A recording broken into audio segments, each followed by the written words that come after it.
или Илиши. Прочитали его? Так. Прочитали.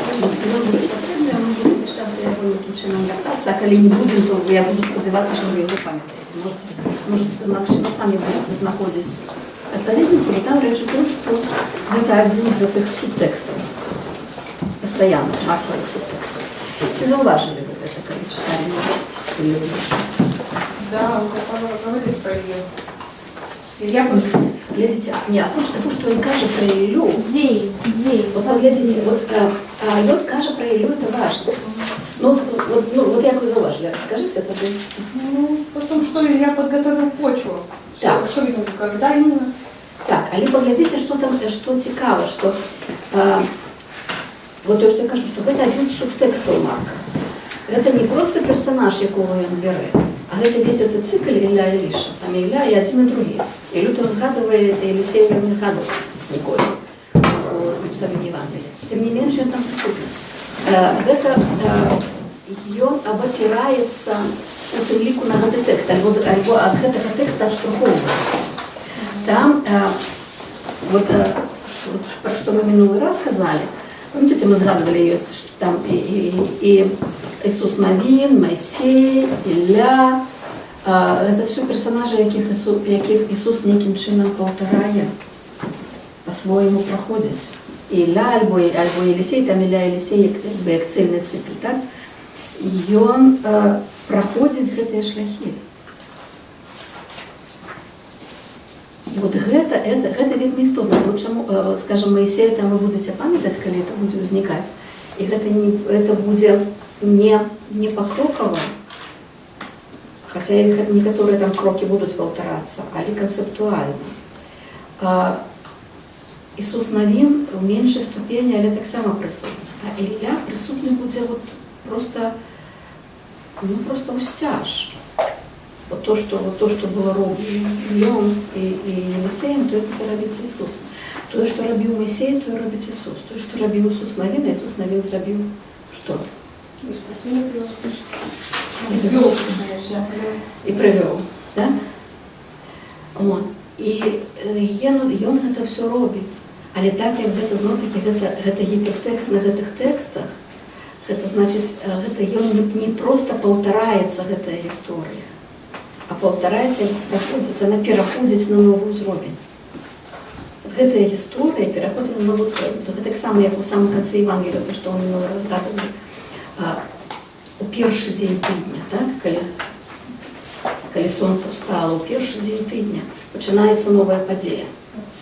Значит, вот праходзіць гэты умоўна гэты тыдзень, як часовы цикл.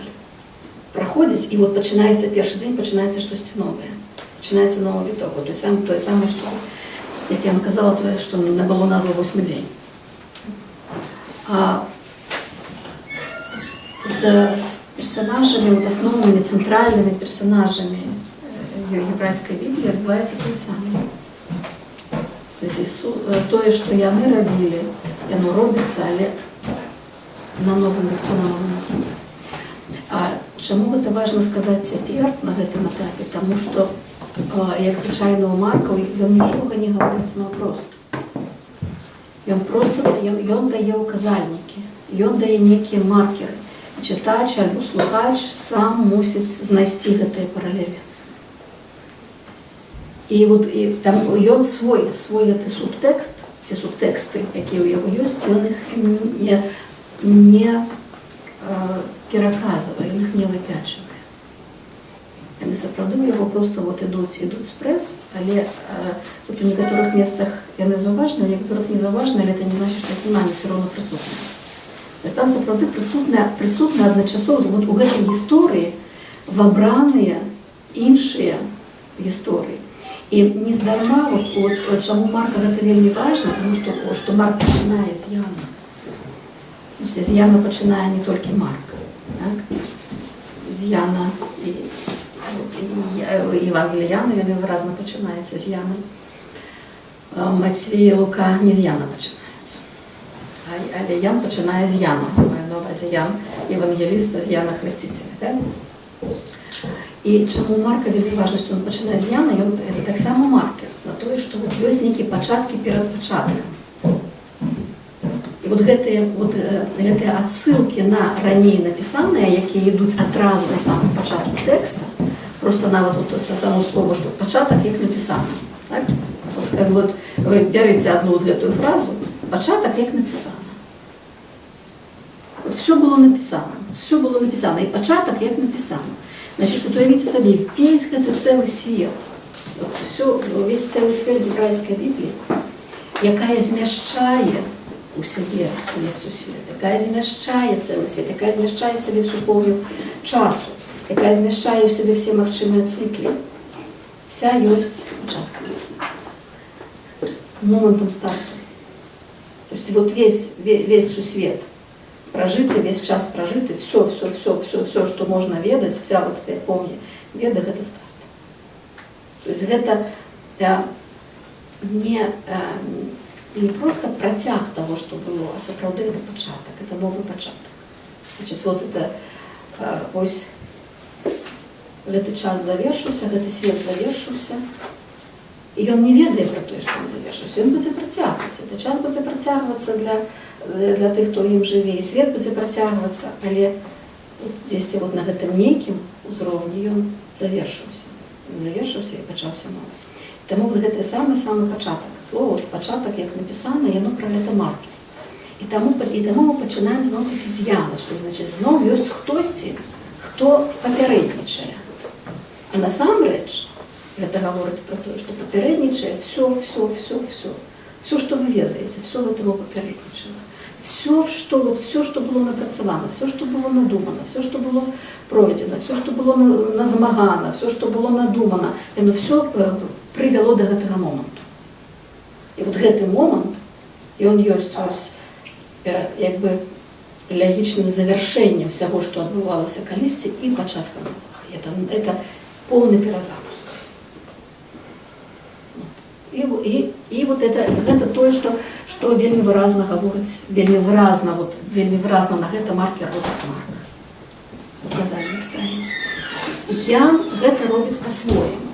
Ян, вот як я вам казала, што Ян пачынае просто тымі самымі словамі, якімі энархе, так, на пачатку, якім пачынаецца гебрайская Біблія, як бы гаворачы, што ён не перапісвае. Але вот гэтага спаўнення часу, такі у Яна няма, Ян гэта прымінае. Хаця Ян вельмі уважліва слухае, што Марк гаворыць, Ян вельмі добра, дзесьці ў пэўных момантах яго разумелі. Мы бачым з тым самым Яном Хрысціцелем, наколькі там па-рознаму разыгрываецца сітуацыя у Марка і у Яна, альбо у Марка і у Мацвея і Лукі. Все разыгрываюць, все гэтую гісторыю расказваюць, все 4 Евангелия. Але так, як расказвае Марк, я больше не расказвае ніхто, хаця ім належыць у падмурку. І таму вот я якраз важна, каб вы прачыталі як мага больш вот гэтага раней сказанага, раней напісанага. Вот, і таму гэта якраз этот цикл Елисея, ён важны, што ён адзін з гэтых шляхоў. Гэтых шляхоў вельмі много, іх нашмат больш. Нашмат больш. Вот. Што вы яшчэ зрабілі? Я просила вас там поглядеть, калі вы знойдзеце буклеты, так, парные эпизоды, ці вы рабілі спецыяльна? Да, чуть-чуть. Ну, вот скажите, что вы знайшлі.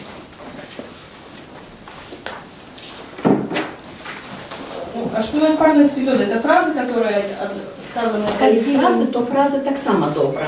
Про эпизоды мы казалі мінулы раз. Так, напрыклад, 2 кармленні, 2 ацаленні сляпога, 2 морских. Это много. Але не глядите, не просто много, это сконцентровано. Это в одном месте. Потом особливо, этого не будет ранее и особливо не будет потом. А вот в одном месте концентрация Еще мне сложилось впечатление, что вот эти дуплеты, они в первой половине, а во второй все как-то по одному. Или я не находила. Ні, ну ось у мене приклад, що призиваю, я себе позначила, що ось більше піднімалося питання про першинство серед вучнів. І це вже ближче до кінця. В главі 9, вірш 35, і в главі 10. Так. І глядите, знову близко один от одного. Так, диалект это уже два, кого Ну, сляпые ж так само, будуть пізніше. А якщо все ж таки гора Гефсиманський сад, так? Так. А вот, а з чым найлепшы Гецьманскі сад рыфмуецца? Ну, коли ты по словам докладно, то згадуєш, то ж, там, про вучення, Ёсць такое, але ён яшчэ выводзіць, навяртае нас на пачатак. Тут не самы пачатак. Там зараз шмат што з чым звязана, але гэта выпрабаванне, першаснае выпрабаванне перад дарогаю і выпрабаванне ў канцы дарогі. Пачатак дарогі, канец дарогі, выпрабаванне, таксама ідзе. Але Гецьманскі сад нашмат, што это адзін сапраўды з пунктаў. Вы добра заўважаеце, што гэта гара. Калі вы заўважыце, дзе там яшчэ ёсць горы, будзе добра. Таму што, вот я вам казала, што ў перамяненні там гара высокая, это пік. Але з абодвух бакоў піка ёсць свае горы. Ёсць па гары вельмі важнай. Вот это гара.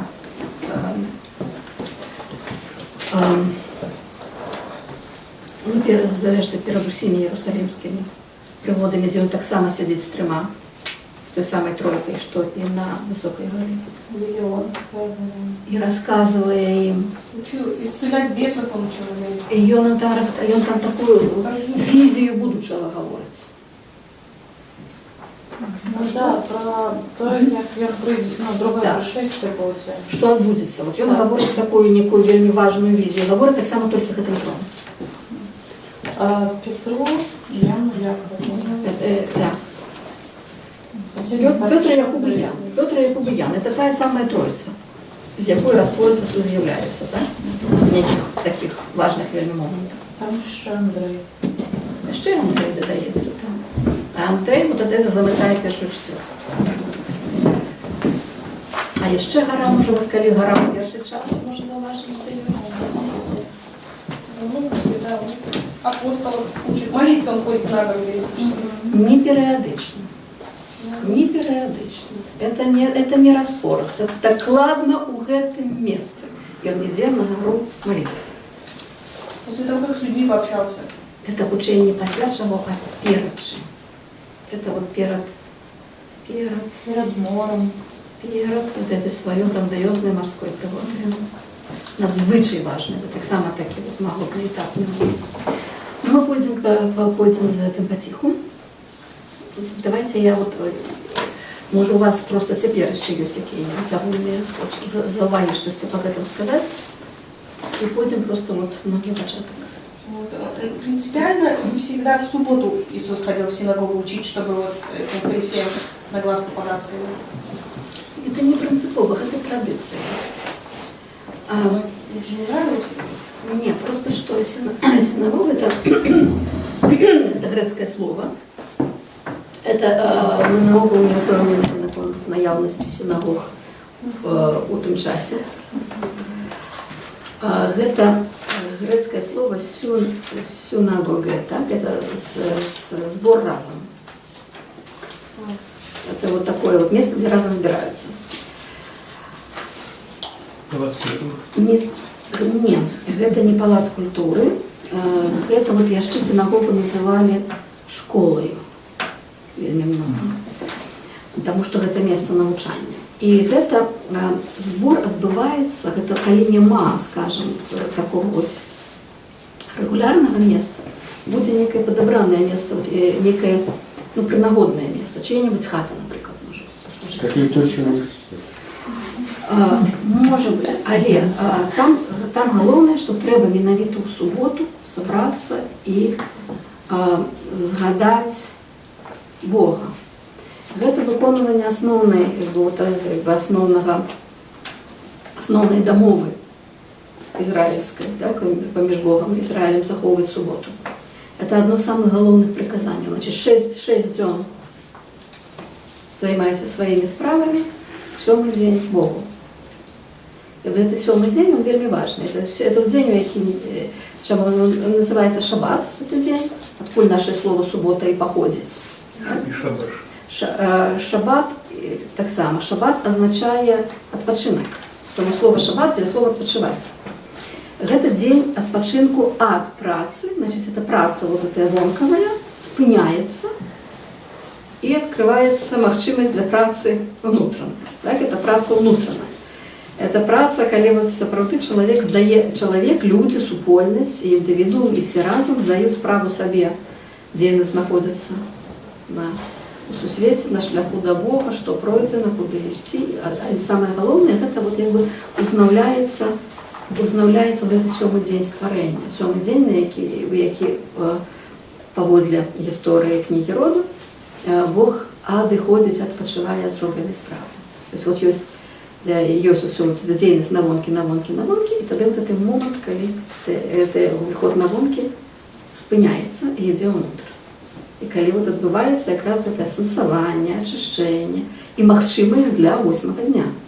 Вот тады і першы дзень тыдня, это кожны раз пачынае новы цыкл. Але завяршаецца цыкл заўсёды гэтым адпачынкам. Тому субота это вельмі важна. Таму в суботу, чаму это школа? Таму што в суботу збіраюцца ў сінагозе, чытаюць звычайна сторы, не просто там чаго-небудзь, не прарокі пісання, менавіта з закона. Самае асноўнае чытаецца, і хтосьці пра гэта можа навучаць, пра тое, што прачытала, пра гэта гаварыць. І там вот якраз на гэтым сходзе супольным, на гэтым супольным суботнім сходзе, там адбываюцца все самыя важныя такія духоўныя рэчы супольнасці. У тым ліку там можа быць вот гэтыя у тым выглядзе, якім мы не ведаем, як он адбываўся, але мы ведаем, што адбываецца. Это абрад ініцыяцыі маладых у супольнасці. Яны павінны, дасягнуўшы 12 гадоў, малады чалавек павінен прачытаць штосьці з Торы у голас перад усёй супольнасцю. Пры тым, што вот ужо ў часы Ісуса гэта цяжкая задача, таму што мова не жывая. Таму што па-гебрайску, вот на той мове, на якой напісанае пісанне, людзі не гавораць. Людзі гавораць хутчэй за ўсё па-арамейску на розных дыялектах. Альбо, як это вось у шырэйшай рымскай імперыі, па-грэцку, так? І чалавек мусіць это прачытаць. Ён, каб увайсці ў супольнасць, каб стаць часткай гэтай асветы, мусіць абавязкова чытаць. Не абавязкова пісаць трэба ўмець, але чытаць вы мусіце ўмець. Мы ведаем, што там нават гэтая мова гебрайская часам была настолько незразумелая, што быў уведзены ўжо у пэўным часе быў уведзены інстытут перакладчыкаў. Вот гэты чалавек, адкуль таргумы і взяліся ад самых ранніх перакладаў на арамейскую мову. Перакладчык, таргум это ёсць пераклад, побач стаіць, той чытае з Торы, а тут жа стаіць побач перакладчык, які гэта тое самае прагаворавае па-арамейску. Синхронный переклад. Синхронный переклад на арамейску. Арамейская ж таксама семіцкая мова. Яна таксама семіцкая. Яны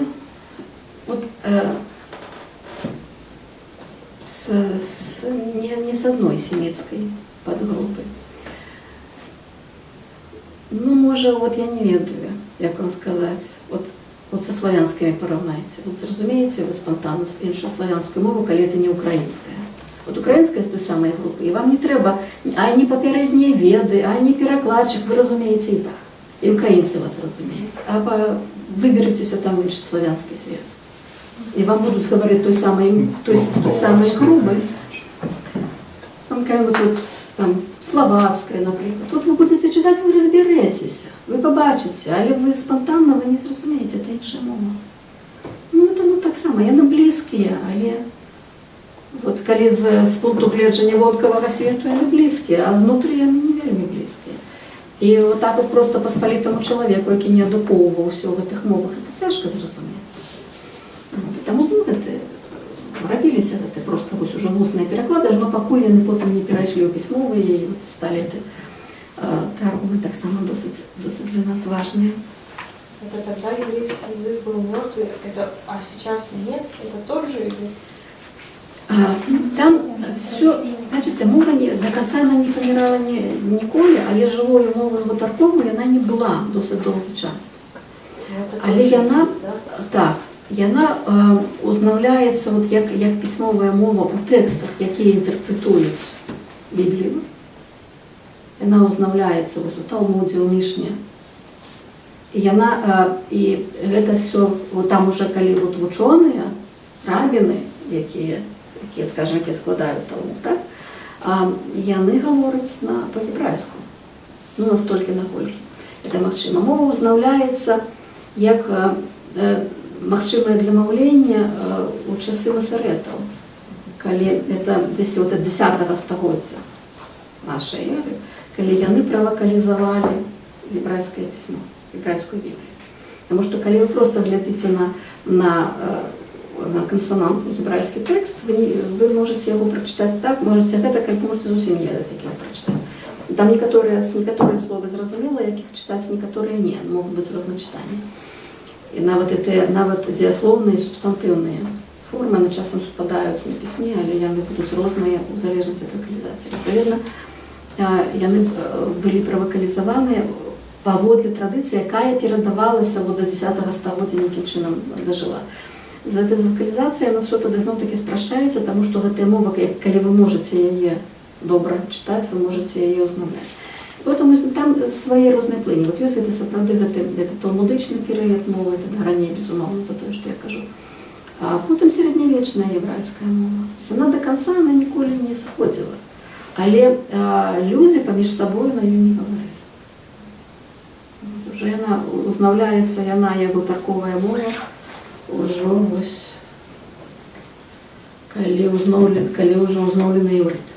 То, што ўжо іврытам мова названа. В Ізраілі яна вельмі цяжка пражывалася. Сучасная, уже цяперашняя мова, надзвычай цяжка. Але гэта ўжо яна на аснове класічнай гебрайскай мовы, але ўжо граматыка такая, граматыка і больш з'еўрапеізаваная. Ця мова застаецца, пісьменства застаецца кансанантным все равно цяпер. Добра. Значит, синагога не зразумела, чаму субота. Синагогу не ходять не у суботу.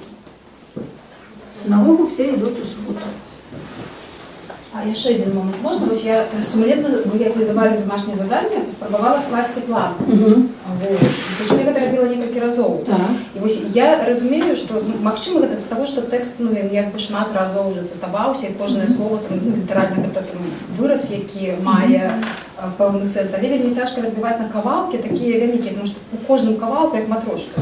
Наступны кавалак, які прэтэндуе на свой абзац, свой сэнсавы закончаны варыянт. Таму я спыняюся так видите, например, до 10-го нейкі ще там дойду і все, і спиняюся. Може бути, хто-небудь здолів эту працу зробити до конца, ось цікаво так само. А ми спробуємо зробити у конце, справді, коли ми більше пройдемо, так? Ви слушно. І ви бачите, що справді все одно з одним зв'язане, і ви не ведаєте, де поставити межі. І більш подобно дані, як музичний твор, як быццам вось нейкая мелодія уплятається, після неї губляється, після знову підхоплюється, після вона взмацняється неяк. Я гэты план зрабіла, у меня атрымаўся на 2,5 стороны. Потому что я так само спыніцца. Досыць вялікі план. А это вельмі добра. Я ввогуле всіх би попросила гэта зрабіць эту працу. Вот зрабіць гэты план тэкста. Вот паспрабуйце пабачыць у ім партытуру. Так? Вот сапраўды, як яно адно з адным звязваецца. Вот мы, напрыклад, сёння мы паспрабуем хаця бы пролог паглядзець, як ён складаецца, пабачым, як оно адно з адным звязваецца. І от вызначым, паспрабуйце вызначыць, напрыклад, дзе сканчаецца пролог, дзе пачынаецца. Ці гэта вось, вот як вы думаете, дзе мы можем поставить мяжу, что вот скончилась предгісторыя и пачынаецца гісторыя? Можно еще немножко питание по домашнему заданию? Я хотела еще оценение такое подвешать. Вот не видела, там есть просто оценение огняшистого духа и есть оценение неких физичных хвороб. Я думаю, их не размежевывать. Вы и не размежовываете, и размежовываете. Вы можете их разом, як вот одна з'ява, як це правда оцелення і очищення, разом, а сярод іх, унутры іх, вот уже можна паглядзець, што звязано з очищеннями, што звязано з оцеленнями. Это так само, бо зноў-такі у параўнанні з усім астатнім гэта як бы одна з'ява, а ўнутры сябе гэта розная з'ява. Таму добра, каб і так зрабілі. Я вельмі прашу так само усіх паспрабаваць раскласці. Так і от паглядзіце, калі ласка, на тэкст. От дзе вы думаеце, сканчаецца перад пачатак, дзе пачынаецца пачатак. Пролог это зразумела, то, што звязана з ямой, так? Вот. Это все.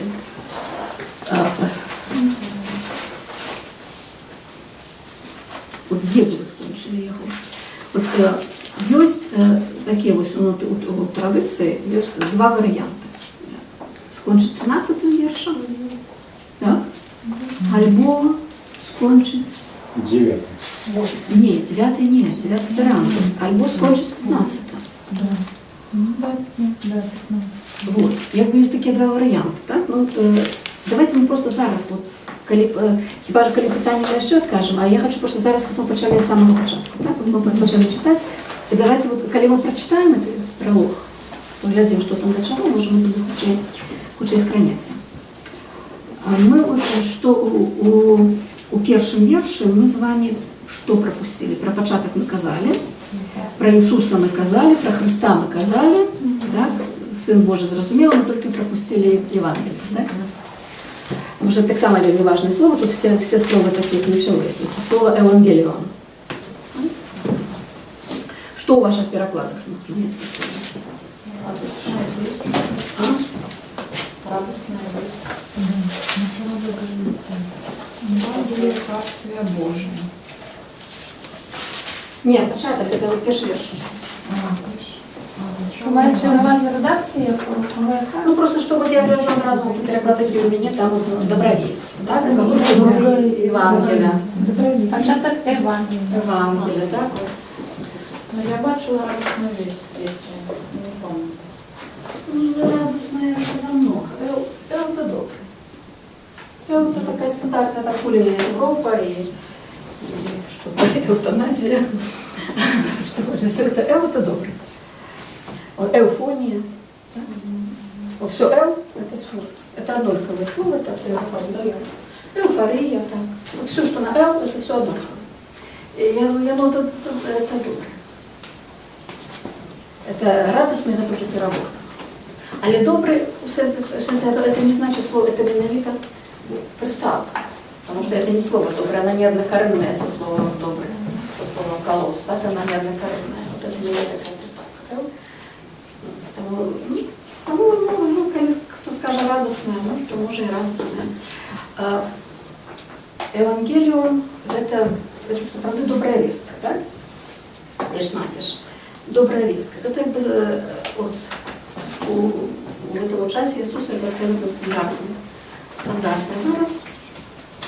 Добрая вестка это может быть про конец войны. Вестун бежит и приносит некую добрую вестку.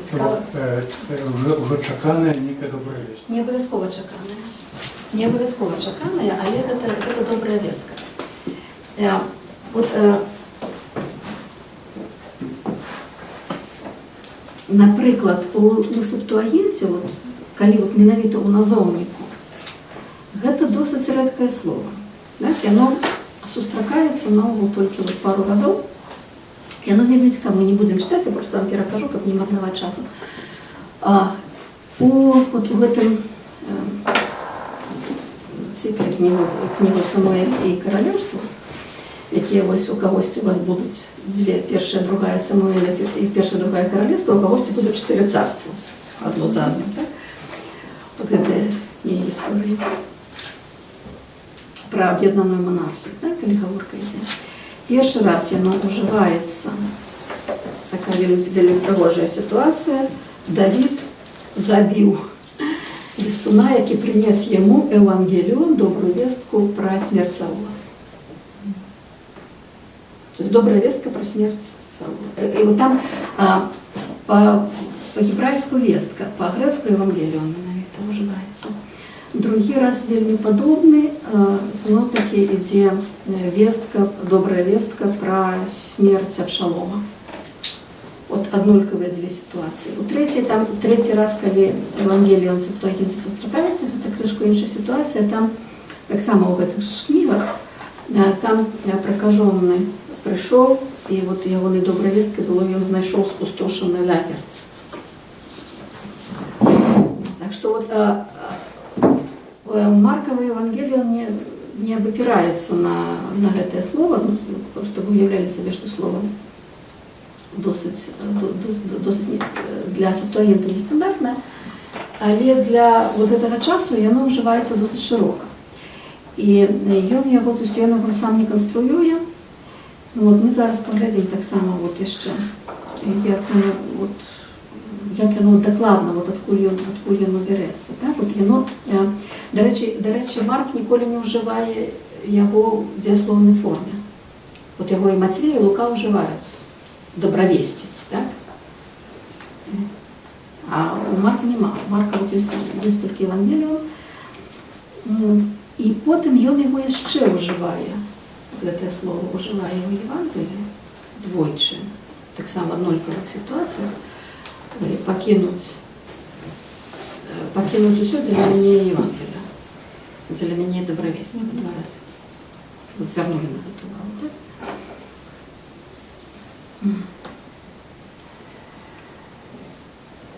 Вот мы зараз ще до його вернемося, але от якраз от походить, тому що тут вельми зв'язані поміж собою. Вот далі, вот, як ми сказали, як написано, про це вже много говорили. Далі в ваших перекладах, вот у меня тут, конечно же, як написано у пророков. У вас что? Есть же у Исаии пророк. Як написано у пророка Исаия. У кого Исаия? Потому что Марка, конечно, написано у пророка Исаии. Гэта зноў вельмі важны маркер, вельмі важны, вот, Марк ставіць тут значок, і, як звычайна бывае са значкамі Марка, іх альбо прапускаюць, альбо пераінтэрпрэтоўваюць наадварот. І чаму у ваших перакладах напісана ў пророка ў тым ліку, вот у мяне, якую я гляжу зараз пераклад сёмкі, таму што гэта лёгкае чытанне. Потому что, як написано у пророка Исаии, это тяжкое читание. Вот. Одразу цитата идет с пророка Малахии. То есть оно вот, коли вот уявите себе, поставьте себе на место адукованного пераписчика. Адукованный пераписчик, який ведає і Исаию, і Малахію, і книгу Сиходу, откуль Малахія говорить. І у вас написано, як написано у пророка Исаии. І далі йде цитата з Малахії, який цитує книгу Сиходу. А потім іде пророк Исаия. Да? Ну вот что робить пераписчик? И он приходит до высновы, что Марк дурачок неадукованный, так? Марк помылился, и он сглаживает этот момент, выправляя помылку Марка. Значит, и он пишет, что там два пророки, как минимум, цитуются, значит, как написано у пророка, все культурно, никаких помылок нема. Да? І таким чином це марковий указальник на те, що тут таки щось треба обов'язково звернути увагу, він пропадає. І коли у вас у перекладі все ж таки є, як написано у пророка Исаии, і ви бачите, що там не Исаия одразу йде, но ви принаймні задумаєтеся, що щось тут не так. От, хоча ви зрозумієте, не зрозумієте інші речі. Так, щось тут не просто. А чому вельми важна Исаия? У кого Исаия з ваших перекладів? Ну, здесь видишь? Ну, приблизно меньше за половину Исаия, остальные у пророков. Так, а у библейного товариства Чернявского, як там у вас? Як у вас? Я не знаю. А вы не правильно. У вас, я говорю, Исаия повинен быть. Но я не пам'ятаю. У меня варианты Исаия. Ну. Вот это, у меня, бачите, это заганный шлях виправлення. І коли Марк говорить Исаии, має на увазі Исаию. Значить, він має на увазі щось ширше, ніж просто ця цитата. І на Исаию спосилки будуть праз увесь текст. Це по сутності ім'я, яке свой субтекст, який Марк називає сам на початку. Покиньте у боку цитати, які далі пойдуть, так? А просто глядите, він каже, як написано, початок Євангелія Ісуса Христа, як написано у пророка Исаии. То есть у пророка Исаии это написано. И там что-то все. И вот это Исаия будет цитоваться спрес. Весь час. От як ми казали про Іллю, який буде спрес проходить, не цитований. Ісая буде спрес проходить, більш ці менш цитований. Значить, Ісая – це той текст, який він показує сам. Читайте уважливо Ісаю, і ви там знаєте, говорить Марк. А з другого боку, от як Ілля, це такий так само не просто сам один, а такий абсолютно сумарний образ пророка, от Ісая – це сумарний образ текстуальних пророків. Ісая – тих, хто Ілля – тих, хто діячав, Ісая – тих, хто писав. У нас 3 великі книги пророків і 12 малих. Вони у християнській традиції вкладаються у 15 книг, плюс плач Єремії. У єврейській традиції 4 книги. Тобто 3 великі самі по собі, всі малі в одну книгу виходять. Це от пророки, які називаються пророками, які пишуть ніякі тексти, які до їх заходять авторство ніяких текстів. І, звісно, Ісая завсюди має пріоритет над усім. Ісая – це такий ось текст над текстами. При тим, що от він, хто писав Ісаю, коли писав Ісаю, ми не відаємо. У нас є як мінімум 3 різні персонажі, які писали книгу, коли ви візьмете читати від початку до кінця книгу пророка Ісаї, і написана 3 людьми у 3 абсолютно різні епохи. Різні часи. І стиль розуміють. Їх називають, звичайно, це Примо Ісая, Деутер Ісая і Третя Ісая. А вони зведені в одну книгу. Чому так отрималося, ви можете собі самі уявити. От коли які самі важливі тексти, які любимі, які до яких безконце вертаються, вони збираються разом, от як один такий великий цільний текст. Тому це от 3 різні персонажі. Ці писали, вони ці не писали свої імена, не писали свої імена, але на традиції зв'язані. От до этого супер пророк Ісаї. І це так само важливо розуміти у Марка, тому що він не напише, як написано у пророка Малахії. Бо коли він напише, як написано у пророка Малахії, це конкретно от у дадений момент цитата того, що буде сказано. Марк так не робить. Марк все, що він робить з прицелом на весь свой супертекст і на весь новий час, новий сусвіт, який він створює. Тому там, звісно, може повстати з усіх імен, там може повстати тільки Ісая. Там не може ні Єрема, ні Єзикіл, не кажуть, що про інші пророки не можуть повстати, тому що не та репутація, тому що вот этого суперпророка – це Ісая. І коли вельми хочеться прочитати, як написано у пророків, це включено, як написано у пророка Ісаї. То есть все, что написано у інших пророків, це так само, вот, якби вот все виходить в этот великий текст пророка Ісаї. Зрозуміло це, так? І давайте одразу глядіть, що він цитує. Значить, перш-наперш, давайте вот вернемся до... Давайте спочатку видите, що? Давайте порівняємо, що робить Матвій і Лука в этом місці. Вот давайте Матвей 11:10 и Лука 7:27.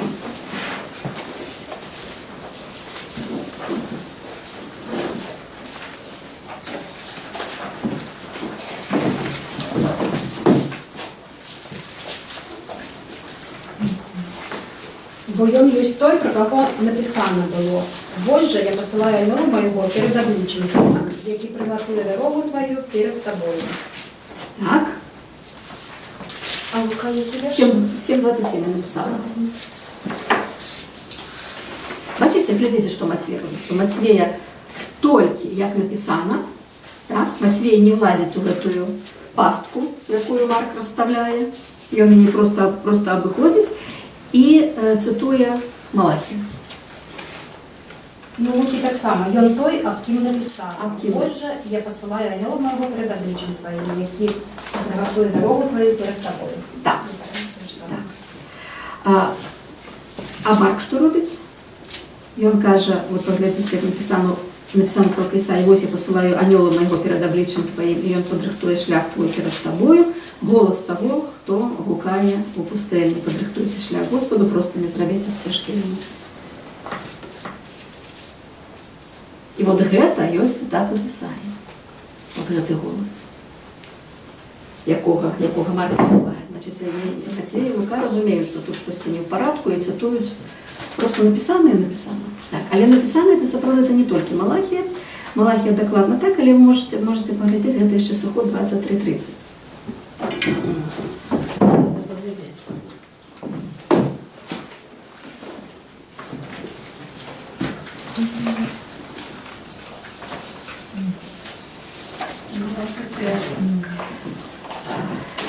А обе цитаты важные, потому что у Малахия там, тут мы Малахию возьмем сейчас, знаешь, для Марка важное одним чином, за Сихот важное другим чином.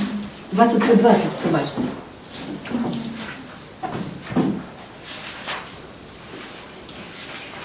Вось я посылаю анёла, які будзе ісці паперадзе цябе і будзе сцерагчы у дарозе, правядзе да месца, якое я прыгатаваў. Ага.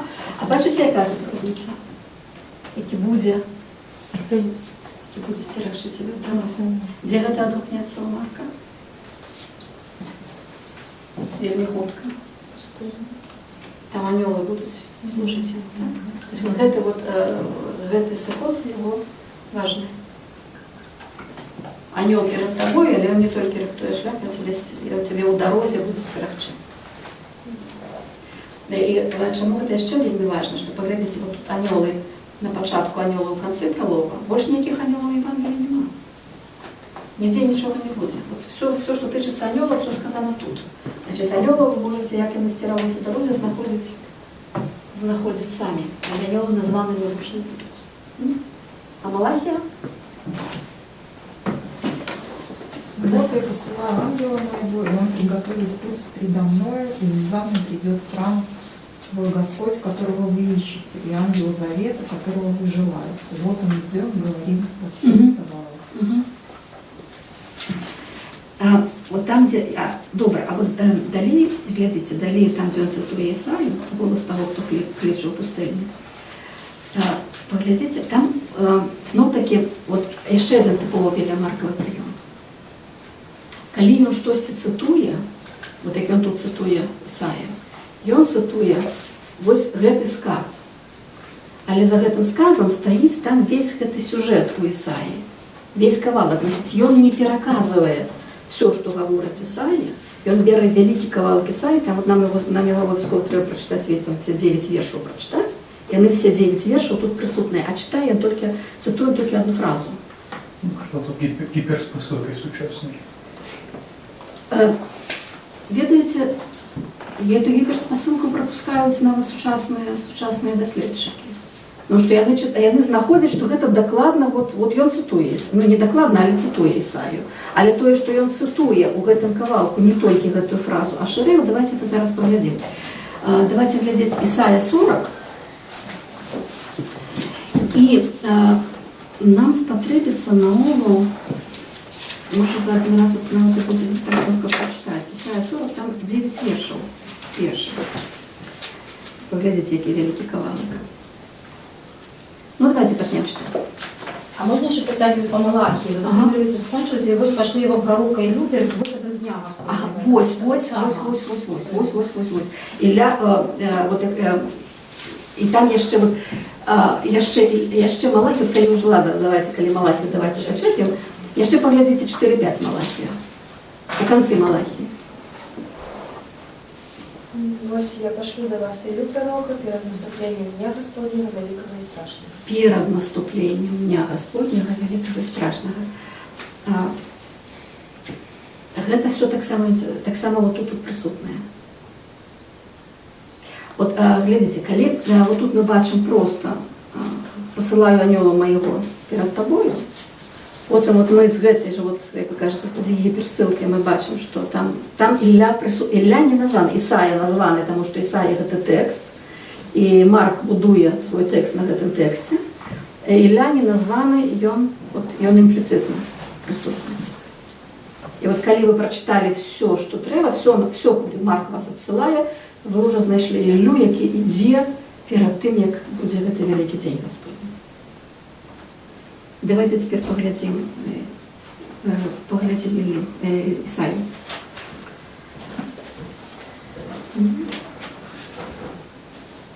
Давайте початок 40-го розділу.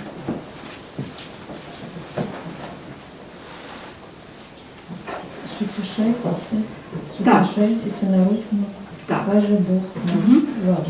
Угу. Скажите до сердца Иерусалима и обращайте ему, что исполнился час змагання Ягоєва. Знайшли це слово «сповнився час»? Зауважили? «Сповнився час». Де вони потім повстануть?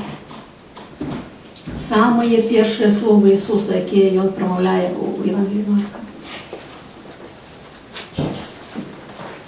Конец пролога.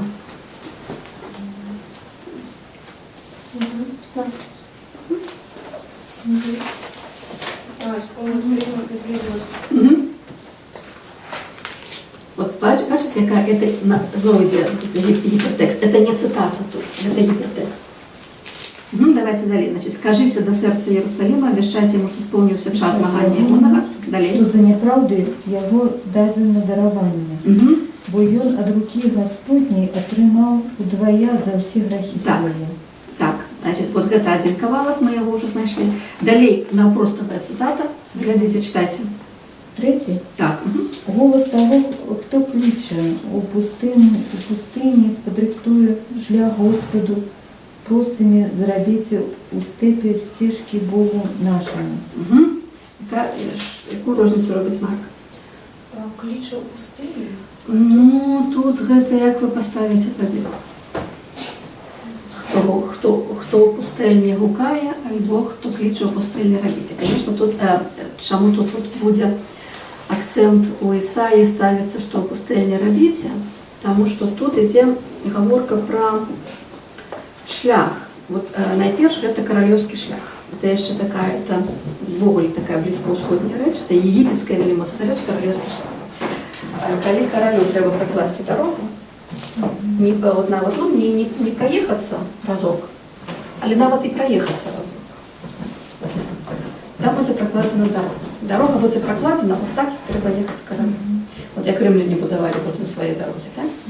Это значит, что коли на шляху этой дороги есть какие-нибудь кепские рельефные ландшафтные речи, они будут зраманы, как королю было добре ехать.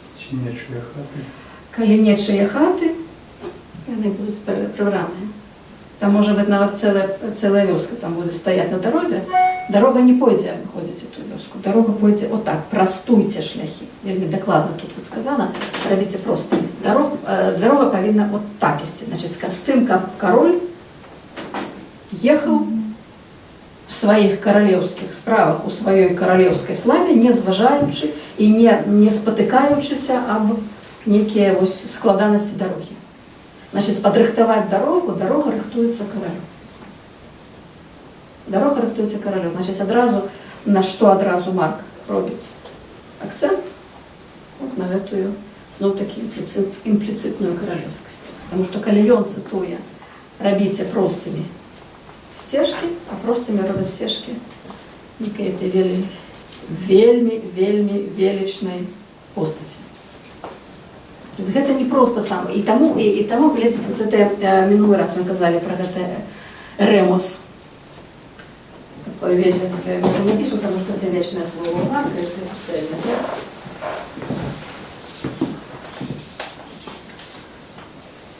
Ну, просто, да? Тут я не транслаторувала. Яно пустыня – это найлепший переклад, яно во всех сенсах. Это и там, где просто, это и посеред городу может быть закинутый кавалок. Это, але найперше, это паза города, паза поселища. Видите, такий кавалок. У пустельні яна може асоціюватися з тим, що там просто нічого немає, може асоціюватися з тим, що там дикі живоли, це там хатню живолу там не пасвять. Вот нежилая территория. Это зовсім не жилая, это у любому випадку не жилая територія, у любому випадку. Але альбо со значенням просто вот оно пустое, там нічого нема, або яно Не заселено. не заселено дикими животными. І тоді яно буде, у його якраз образ буде вот этой дикой природы. Але не лес, а не вот такая вот. І так само географічно вот эти пустельні юдейские, они так само и ремес. То есть оно может быть и так, и так, и так, и гэтак. И в зависимости от контекста вы эту ремес будете глядеть, что Марк хочет сказать. Але самое главное, это что вот коли там Иисус будет сыходить у ремес, да? Вот что мається на увазі? Це справді, от коли тут вот 40 днів він знаходиться, це зрозуміло, куди відсилка, так? Ви зараз до гэтага дойдете. Але коли він просто сыходить, от зараз были много людей, він їх оцаляв, там некие спречки, некая праця, а тоді він йти в ту пустыню.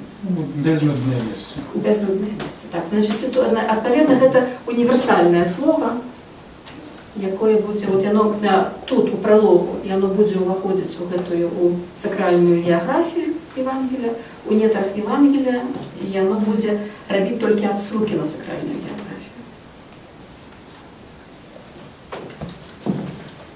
Вот, это значит, и тому, глядите, вот тут важно у пустельні робите просто містечки. Там, где дороги нема, прокладайте дорогу. Вот таким сенсом. А яшчэ, куди гэта адсылка у Марка?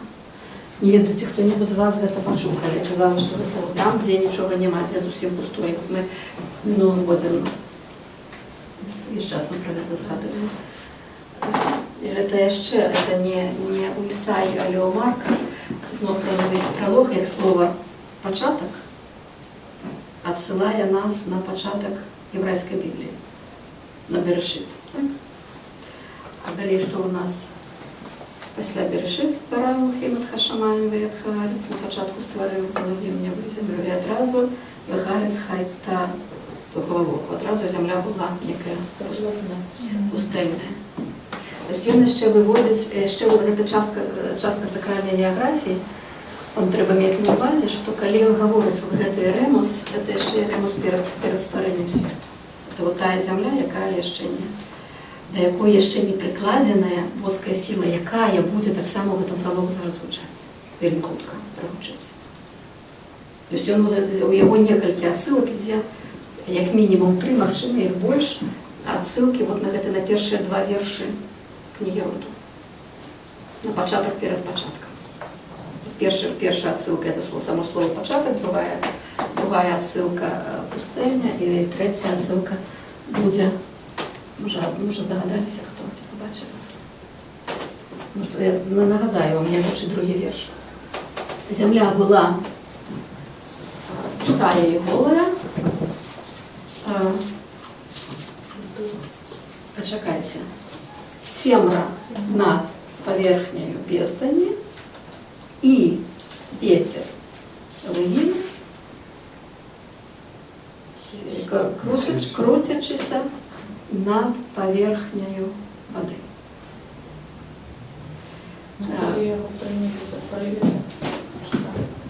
Ветер Элогима, про это я немного говорила, но мы до этого еще дойдем, но давайте уже теперь будем сказать.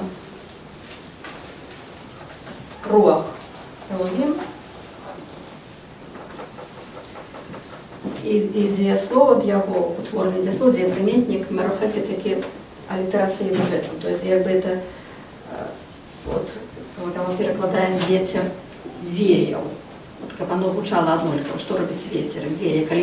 Коли вам хочется перекласти рух як дух, то будет дух дихав. Так и треба перекладать, так? Дух дихав, ветер веял. Рух мерохефет, это таким чином они разом зв'язані. І рух,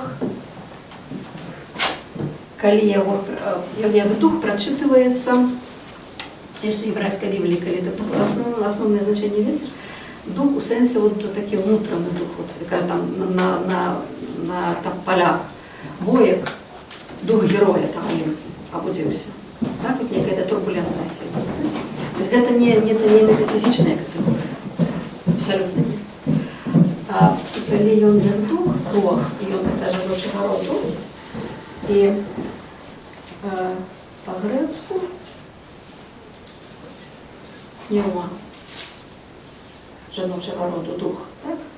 Транслитерую, так, уже вы не один.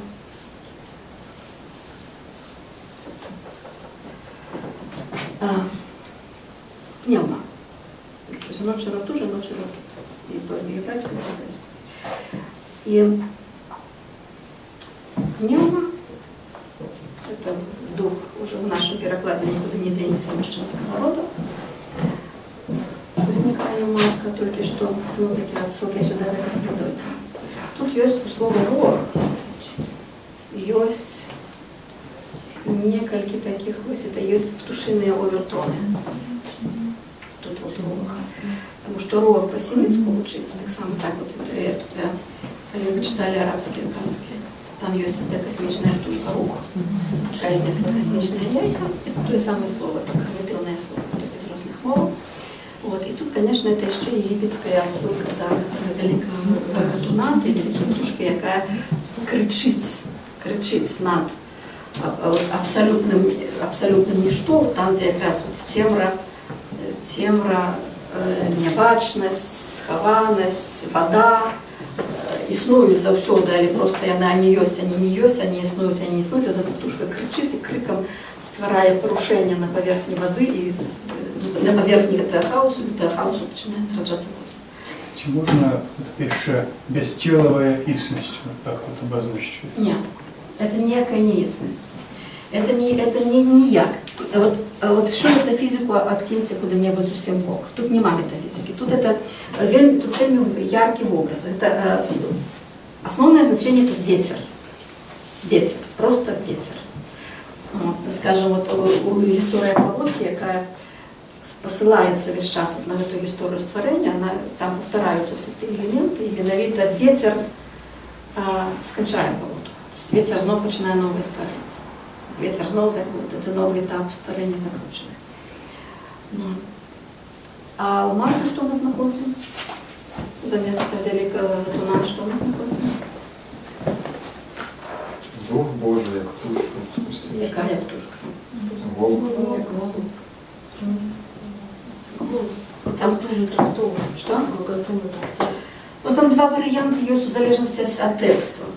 Это коли это птушка Ра, то это гусь, это великая белая гусь. Вот она летит, она мерохефет, так, она летит, и она кричит. И она криком вот порушая, вот эту роботиння створяє, порушає, в сенсі вот оно було ніяке, а робиться яке просто про скрик. Там не треба навіть ні дзмухати, не треба. А тут, у гэтай історії тут не крик, а менавіта ветер. Ветер это порушение створяє. Да? А коли гэта птушка то тады гэта ікс. Але і тая птушка это великий гагатун. Такі от вельми урочисті такі титули тих птушок. Ну, коли ви навіть у городі можете чути, як гусі вертаються і гаочуть у небі. Недавно чула гусі. Якраз не бачила, але чула це гатання, вертання. Це так само отсылка сюди. Значить, вот это тільки що ми ще до того дойдемо, там з голубом там ще Марк ще на гэта накладає свою, звичайно, це не пам'ятає, що ви засюди гіпертекст, тобто засюди щось це додає. Это до того, что ремус это апроч інша, это вот это велизарная ссылка на сакральную географию. Это Марк стварает эту географию. Это початок свету перед початком. Тому ён його вот тут вот выносит вот сюда. А давайте далее Исаию читать. Значит, 3-й верш мы прочитали. Голос того, хто кличе в пустыне, подрихтуйте шлях Господу. А поглядите, что еще робить. Поглядите, что еще робить Марк. Ён малую розницу. Ён недокладно цитує. Глядите, як у Исаии. Зробите у степі стежки Богу нашему. А ён заместо Бога каже яму. Яму. От ён Бога тут. Але знов таки, уважливий читач все почув. Ён не сказав, тому що тут не треба казати про Бога, він говорить про Ісуса. Але ви Бога вже чуєте от там десь в глибині, і от ця боскость, вона сюди приходить вот это так. Не названная. Вот это побачили? Так тут же перед этим тут написано: «Приготовьте путь Господу, прямыми сделайте стези Его». Угу. Ну так. Толькі што, бачыце, Господ у гебрайскай Бібліі гэта Ягве. У грецкай Бібліі гэта Господ, Уладар, Кюріус. Уже імені нема. Напишите, вы можете это с малой литеры написать так само. Кюриус это ось Уладар. Это не то, потому что это не имя Бога, Кюриус. Ягве это имя Бога, то, что вы знойдете у Исаии. У Исаии говорится, робите простыми стежки Ягве, потому что вот это королевскость Бога постає, так? И стежки Богу нашему. Ось. І там вельми конкретно, там є Ягве, Бог наш, ось, паралелізм. І ви бачите, що хто є хто. По-грецьку це не гучить. По-грецьку гучить Господь у сенсі, спадар, лорд, сеньор, як ви на всіх мовах будете перекладати, пан, яке може бути і до Бога примінене у Септуагінті, і може бути примінене у звичайному житті. І тому і тут Бог не названий. Бог учить про отсылку на Исаию. Это знову-таки это у нас вот во всіх ми привикли, то, що ми Ісус Христос сприймаємо як ім'я і прозвище, і Господь як синонім Богу. Оно не так у этих текстах. Господь это не синонім Богу. Господь это у Септуагінті заміняльник імені Бога. А уже вот у этих текстах, які постсептуагінтських, это отсылка на Бога. Это якби вот знову это ховання імені Бога. Слово Господа. Потім за Септуагінти з єврейської Біблії всі ж перекладають Ягве, вже не перекладають Ягве, не пишуть Ягве, а менавіта перекладають Кюріус грецьке. І пошли вот это все на всіх мовах свої назви. Але всі ці слова на всіх мовах, вони не приміняються тільки до Бога, вони приміняються і до вот Господара, Уладара. Да? Вот, и тому Марка это знову-таки это обертон. Это не оно просто. Вот давайте, вот далее глядите, у Исаии, 4 вірш, він вельми добре тлумачить про як равняється дорога. Всякий дол да наполнится, и всякая гора и холм да понизится, кривизны выпрямятся, и неровные пути сделаются гладкими. И далее. И явится слава Господня, и узрит всякая плоть спасения Божия, ибо уста Господни изрекли ее. Так, далее. Голос говорит: возвещай, и сказал: что мне возвещать? Всякая плоть трава, и вся красота ее, как цвет полевой. Засыхает трава, увядает свет, когда дунет на него дуновение Господа, так и народ трава. Так, давайте, 8 он заканчивая эту про траву. Трава засыхает, цвет увядает, а слово Бога нашего пребудет вечно. 8, и теперь 9. Взойди на высокую гору, благовествующий Сион. Возвысь силой Бога. Почекайте, благовествующий, зверните увагу на это слово. Вот откуль початок Євангелія. Тобто я беру звичайну фразу, яка вживається у звичайному контексті, у грецькій мові ягоного часу, початок Євангелія, але відсилає його от сюди. Значить, узойди на гору, давайте ще раз, вельми важливо. І вот там, это дееприметниковая форма тут, не назовниковая, а дееприметниковая, это она есть. Читайте еще раз 9 спочатку. «Взойди на высокую гору, благовествующий Сион. Возвысь силою голос твой, благовествующий Иерусалим. Возвысь, не бойся, скажи городам Иудиным, вот Бог ваш». Вот прочитайте потом на самоті уважливо 9 вірш. І він його розгортує, він його вставляє, просто вот так вот голографічно вставляє його у свій пролог. 9 вірш, якого він не цитує. Але він сумленно сказав, написано пророка Ісаї, читайте пророка Ісаю, каля того місця, так? Побачили, так?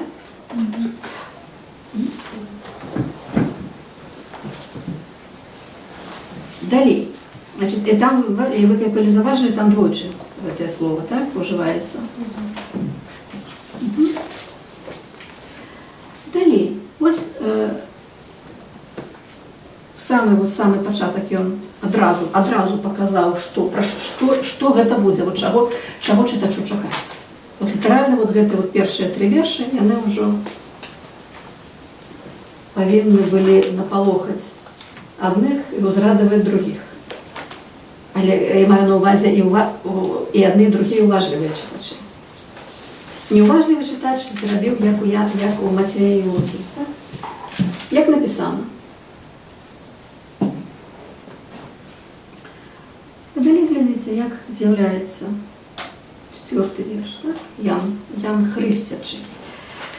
То, конечно, перакласці гэта немагчыма. Ён не кажа, вот все пишут Ян Хрыститель, у Марка Ян Хрыститель, Ян Хрыстич, где приметник уживає. Або 2 рази. Ось і тут, і потім, коли ми вже згадували, там, де,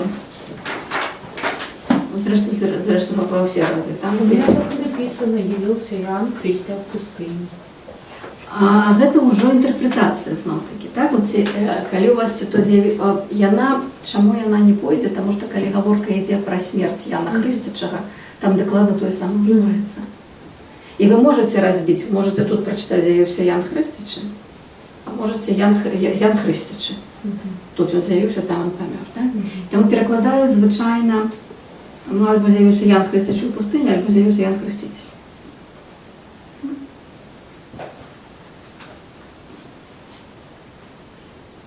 Што тут вельмі важна?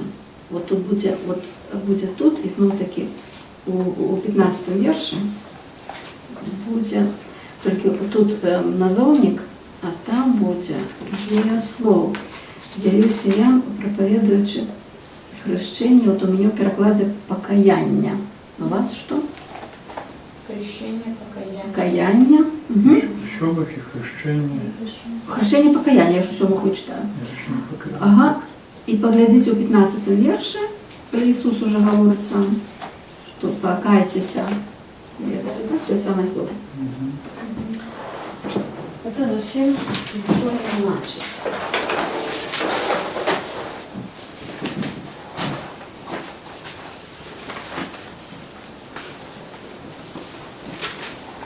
Слово метаноя у Яна, ён прапаведуе метаною. Я его транслирую. Как все ясно.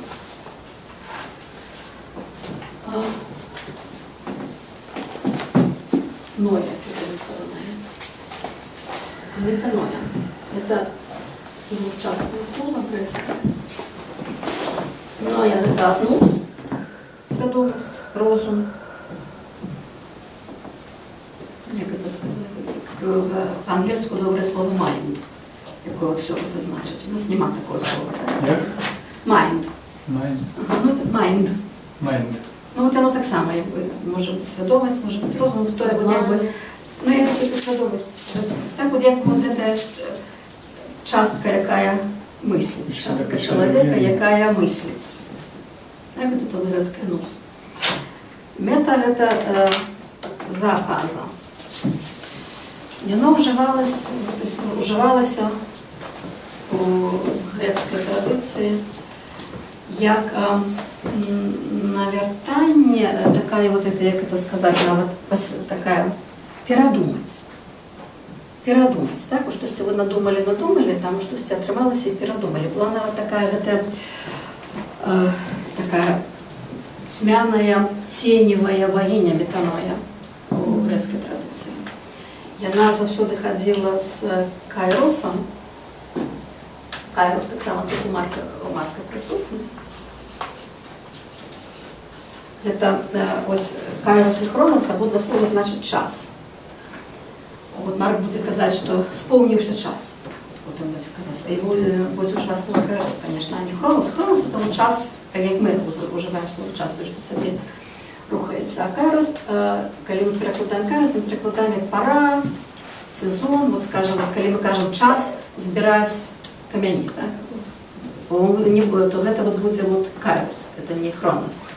Час урожая, так? Час перемоги, час битвы. Это пора, это не обовязково момент. Час урожая, так? Вот теперь мы находимся в сезоне урожая. Вот мы збираем и сегодня, и вчера, и завтра будем этим заниматься, так само Кайрос. Але ён быў, Хронос, это ж такое, перше божство, Кайрос менше божство, але Кайрос, ну, хоча як Бог магчимості. І от за ім, при ім була метаноя, яка якби ось допомагала гэтай магчимасць не упустить, альбо калі чалавек упусціў, яго неяк натхніць вярнуцца, альбо там наадварот, значит, сказать, штосьці вот уже сказаць ему, парагатаць яго, да? Вот такое значение. А уже здесь вот от ранних христианских часов метаноя была велізарная, громадное такое богословское значение, як менавіта навяртанне свядомасці. Навяртанне, вот як сказать, вот змена свядомасці. Так? Вот до гэтага моменту вы были так, а пасля гэтага вы стали так. І вот калі тут гаворыцца ў Яна, Ян прапаведуе навяртанне, так, для адпушчэння грахоў. А потым, калі Ісус гэта паўтарае, вот это зноў такі перад і пасля, вот, калі Ісус на новым вітку паўтарае все, што сказаў Ян, Ісус гаворыць: навярніцеся. То есть ён не прапаведуе навяртанне, а ён кажа: навярніцеся, перавярніцеся. І гэта вот, то есть по великим рахунку памяняйце вашу свядомасць. Вот зразумела гэта, што я кажу, потому что гэта сапраўды перакласці, гэта не так і лёгка. Вот скажем, вось вот так вот вы вот живете так вот дзень пры дні, і вот у вас нейкія свае гэтыя мадэлі існавання, мадэлі мыслення, якія вас вядуць вот тым шляхам, якім там ішлі перад вами і побач з вами, шлях, які вядзе нікуды, які вот шлях там от мітусні, які вядзе просто вось там у расчараванні, там у смерці, альбо там у дробнай радасці, а ёсць нейкае штосьці вялікае. Вот каб гэта вялікае атрымаць, вам не трэба нічога, вам трэба, потому что вам трэба просто памяняць свядомасць. Перезагрузиться. Вы просто меняете свядомасць, вы просто штосьці іншае, вот вы застаецеся тым самым, але у вас як бы, вот як потым у Евангелии будзе казацца пра расплюшчаныя вочы.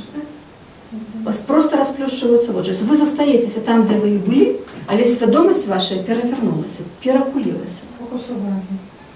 Это больший фокус, это цалкам. Нет, это система каштоўнасці. Вы больше не будете тым, кем вы были. Это нават не система каштоўнасцяў. Гэта система каштоўнасцяў, она автоматично меняется, калі у вас адбылася метаноя. Але найперш меняецеся вы. І дзеля гэтага вам, вот скажем, вот задаем, что Будда зрабіў, чаму Будда завецца Будда. Ён абудзіўся. Потому что все спят. Слово прозрение подходит? Ён абудзіўся. Не падыходзіць. Это навяртанне менавіта. Потому что гэта пераварот. Ну вот поглядите, калі вот докладно, это вот то, что это отбывается с вашей свядомостью, с вашим нусом. Вот это может быть одномоментное. Вот штосьці вот здарылася, штосьці вы побачили, почули, вас щелкнуло, и вы что бачите, что все, что вы думали важным дагэтуль, оно перестае мець сэнс, тому что вот вам открылся некий абсолютно новый свет. Вот вы думаете, что вы ведаете свой свет, он у вас там добра, як сад такі прыгожы, вот все сцежкі вядомыя, а там раптам у муры оказалася некая адтуліна, вы зазірнули у ту адтуліну, а там гіганцкі свет. Муры, як курання са шкарлупіны. Гэта, вот со шкарлупіны это дзеянне. А вы застаецеся вот таким, як вы былі, але свядомасць ваша шчокнула, і все, і вы уже не можете быць такими самыми. Ён потым пра гэта будзе, вот якраз калі будзе казаць там со своими вучнямі, так вот гаворкі пра гэта будуць, так, што я кажу, вы яшчэ не бачыце, вот вам все сказано, а вы яшчэ не бачыце. І вот ён, і вот то, што вот Ісус гаворыць людзям, он кажа, наверніцеся. І, конечно, вот пераклад «пакайцеся» ён траціць, забівае вот гэту грандыёзную ідэю цалкам. Для мяне ўдалы пераклад. І тое самае Ян. І вот калі Ян просто прапаведуе гэтае навяртанне, як ён яго прапаведуе, так, вот Марк не гаворыць. Ісус просто звяртаецца потым да людзей і кажа, навярніцеся.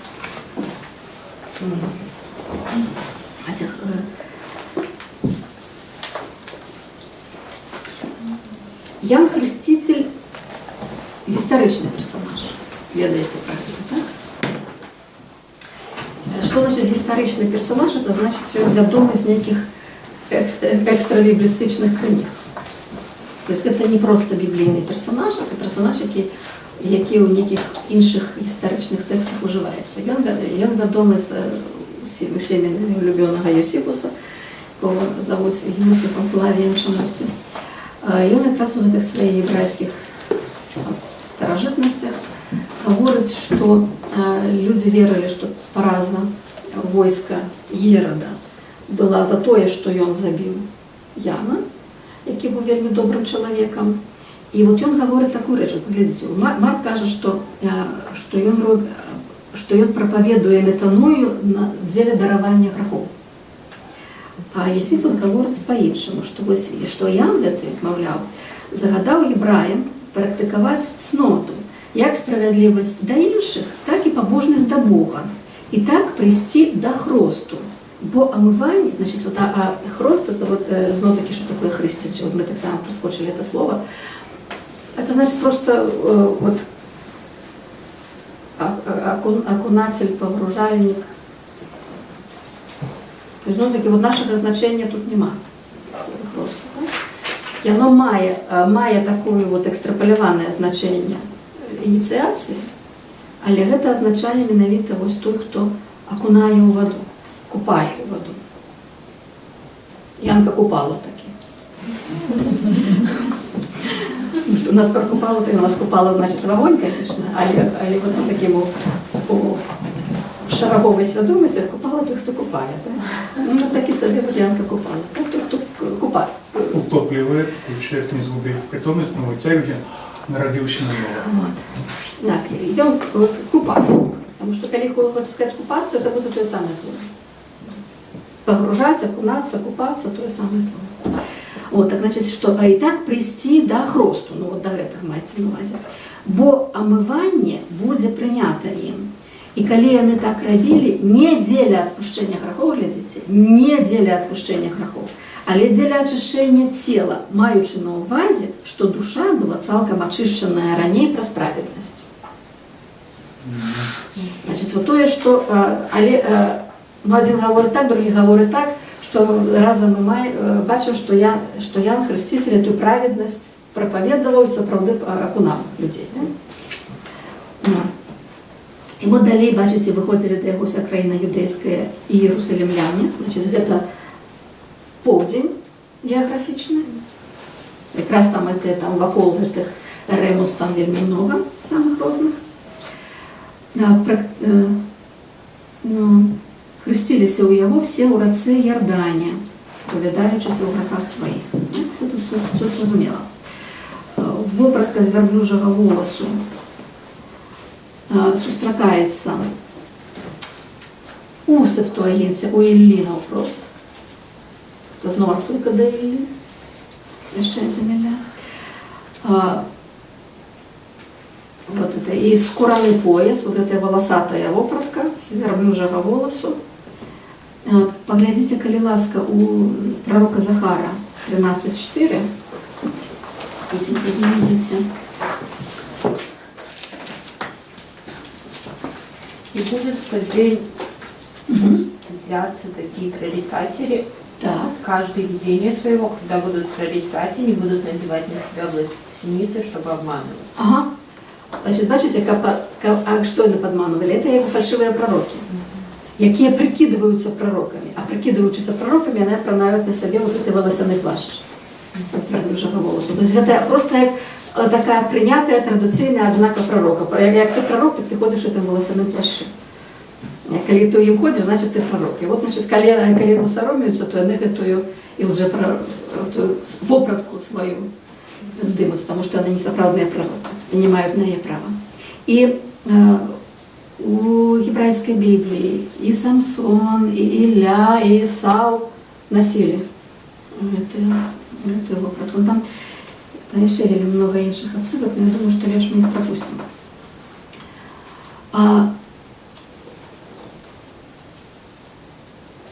Ну вот в 8 вірші ми бачимо воду і дух разом.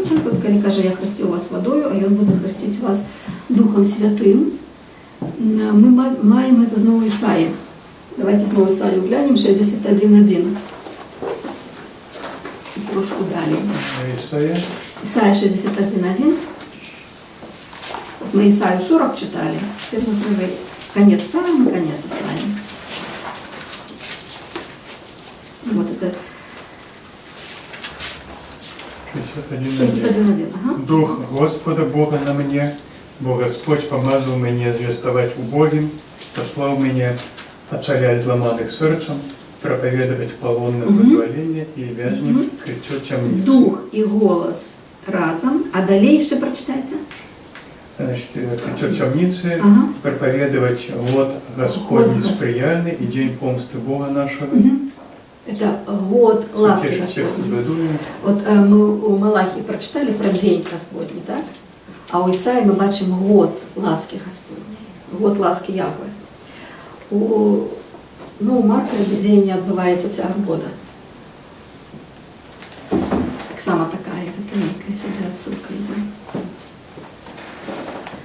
Ага. Ну, 9 вірш, розворот робиться, так? І було у ті дні. Прийшов Ісус з Назарета Галілейського і хрестився у Яну Йордані. Назарет, мы мяркуем, что это не марковое слово тут. У гэтым эпизоде ні у Матвея, ні у Луки Назарету нема. У Марка нідзе ніколі Назарету нема. У Матвей называе, что он з Назарету там і на пророцтво опирається. У Марка этого ничего нема. Один раз есть Назарянин, Назареус. Это не Назарет, это Назарей. Назарей, это худшее за все. Назарей, это этимологично значит, вот больше-меньше как сектант. Як такий вот отщепенец отдельный. А до інших это ще може бути так само з географічної з Назари. З Назари. Назара, вона ще потім у ранніх християнських текстах Назара правда прочитувалася. Але це ніяк не Назарет. І ще, що тут вельми дивно, що вот поглядите, як тут говориться Назарета Галілейського, Назарет Галілейський, Назарет з у Галілеї, у Марк ніколи так не говориться. Марк завсюди він дає географічну назву і все, він ніколи її не ситуатизує кудись, він контексту не дає. І тут є ще науку, так от тут і завсюди вживає Ісус з артиклем, го Ісус. Ну все, що ти робиш?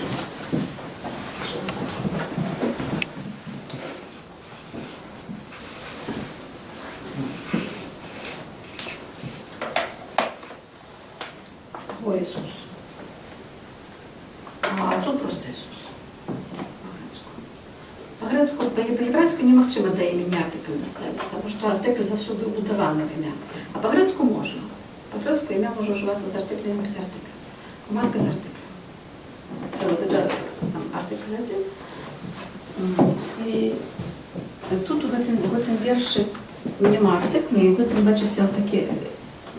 От чому ще ми думаємо, що це пізніший додаток, це Назарет. Марк називає домом Ісуса Капернаум. Вернувся домой, да? Прийшов домой. Назарет, он берется отсюда вот никуда.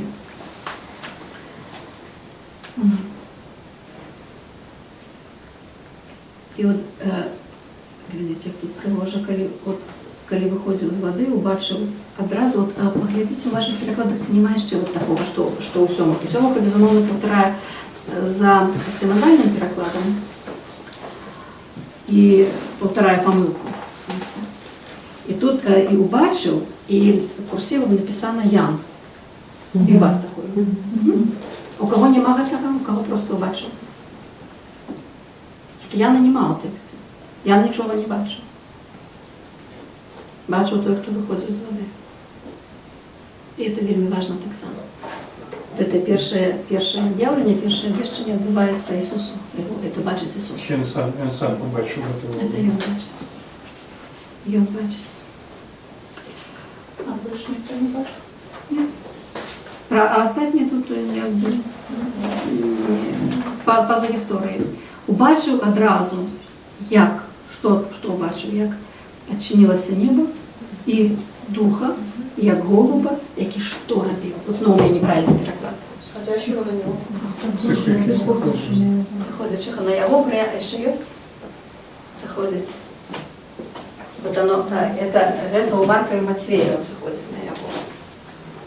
Спускающегося. Он ничего не меняет, он все меняет. Марка и он заходит у его. Чуваете розницу? От поглядите, от згадайте цю іконографію, так? От, білого голуба, який репрезентує Святого Духа, строїться стінарі, от як голуб опускається. Це зовсім цього немає. Голуба, і він приплетає не з цієї візуалізації, а от з цієї. Слушай, так? Ось тут написано. І він заходить у його.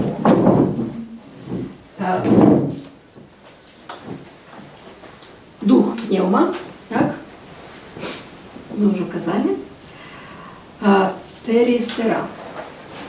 Вот я вам напишу. Голубь. Это вы говорите, Яна нету в других переводах, а его кто добавил зачем? Просто чтобы люди не путались? Да. Це наоборот. И створили новую историю. Самовідвіться. І створили цілком іншу історію. Ні, ну ідея, звісно, була, як не плеталися, але заплутали усіх. Дуже звичайно так. Хотіли як легко, мало своє звичайно так. Перестера. Голуб. Знову жіночого роду. Пневма жіночого роду. Голуб жіночого роду. Заходить як. Значить, там нема вигляду голуба. Там нема вигляду, там є як. Як голуб може сісти у щось, отак от він заходить. У його. А голуб, так само вельми цікавий реч, от саме голуб. От, як великий гагатун тут не пойде, тут інший регіон, інша символіка, на момент Марка голуб велізарне значення. По-перше, у греків, не у греків, хоча й у гностиків. У гностиків голуб часто вельми репрезентував Бога.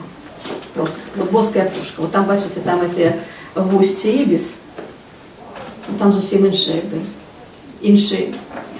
інша система символів і сенсів. Голуб сприймається як Божа птушка. А ще вельми цікаво, що у єврейській алфавітній нумерології, уявляйте собі, що це таке, так? Кожна літера має своє лічбове значення. І єврейські мудреці на все лічать. Кольки, яка... Нумерологія особлива, так? Ну, вона своє особливе, так. Вони лічать усе. І якраз грецьке слово сума літер грецького слова на голуба буде 801.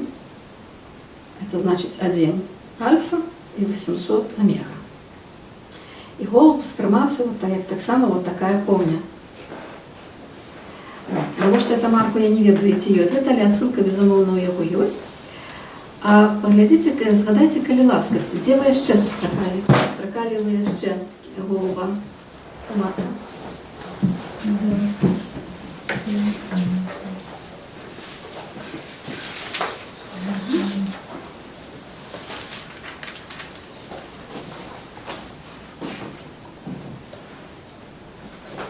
Вот во всем Евангелии 2 раза.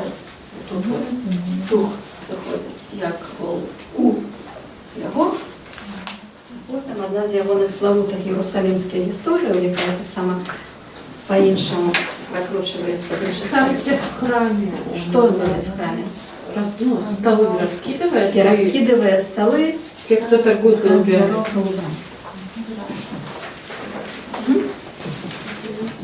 Коли вы уважливо прочитали эту частку, вам будет зрозуміло правильно. чаму он пераполе, чаму он хулиганец у храме?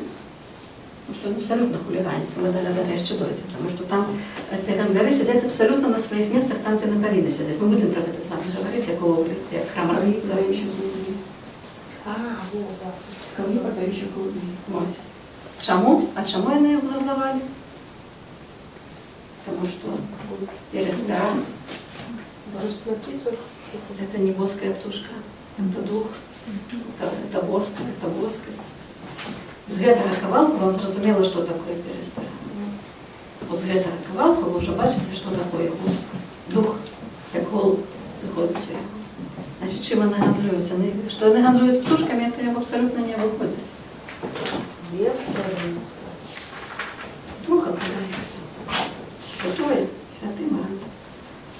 То, что там гандель у храме абсолютно легитимно, ему там место.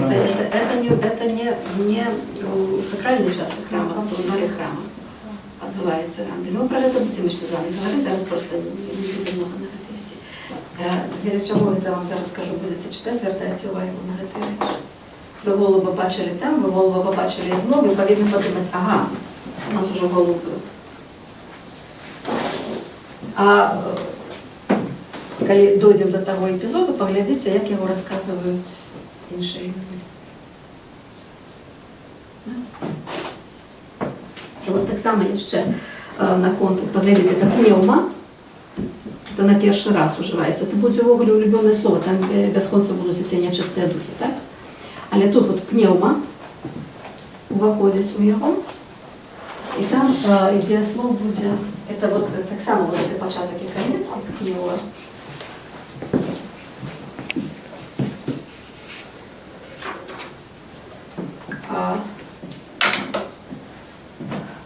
У 15 разделе на крижи, что Иисус робил, як он себе поводит на крижи. Вот, погодите, 15 раздел, 37 верш, потом будет опирается в 39 колесе. Иисус же голосил громко и спустил дух. И спустил дух. Ага, еще Отдал духа. Отдал духа. Ага. Но это те слова. Это коли, можно сказать, выдохнул, але это зусім выдохнул. Выдохся, так? Погодите, чему важно эйс? Где мы его взяли? Чему важно, что он вошел в его? Докладно, як ми минулий раз сказали про сонце, яке на початку сядає, у кінці заходить. Дух на початку його виходить, у кінці він його видихає. Він його, там, переклад може бути так, може бути так, але ідея те, що він його з себе випустив. І самые первые пригоды Иисуса — это виновитый человек, опанованный духом, так? В синагозе. Самое первое. Опанованный нечистым духом Иисус в той самой ситуации, только он совершен духом. И он так само, и он має духа внутри, поводле этой слова. Вот. И тому, бачите, переклады кажут, зашел на его, все. Вся космология Марка пропала. Но дух сошел у його, і далі знову ми чуємо голос.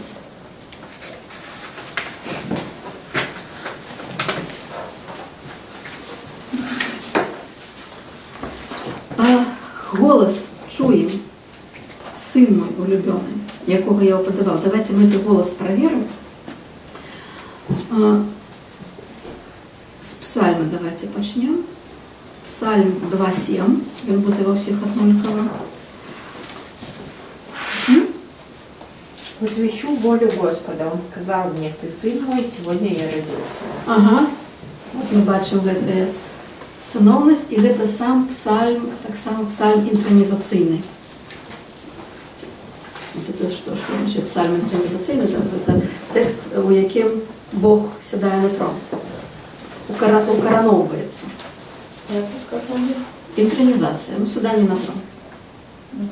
Латинское слово.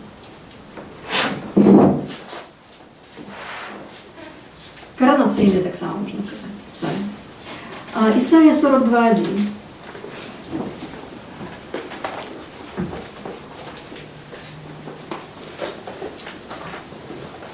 Вот мой слуга, которого я укрепляю, избранный мой, в ком радость души моей. Я дам ему духа моего, и он совершит правосудие для народа.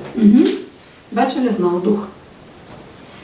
Да. А яшчэ, што відаць за гэтым тэкстам стаіць, тут уже будзе толькі Септуагінта, это кніга Родаў 22:12. Гэта гісторыя Абрагама, які якраз вядзе Ісаака на ахвяру.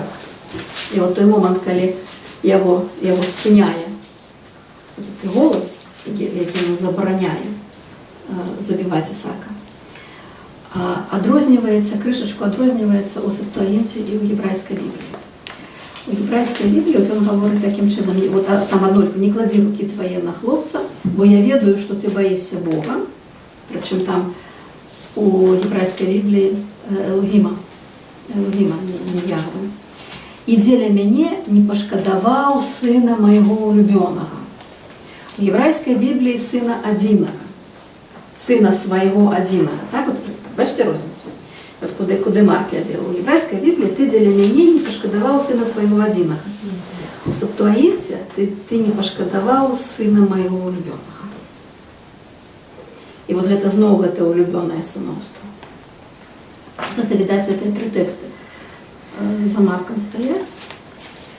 І у гебрайскай традыцыі, і не толькі у гебрайскай традыцыі, памазаны кароль – гэта сын Бога. Гэта, як бы, это не абсолютно фантазія, это вот оно так успрымае. Это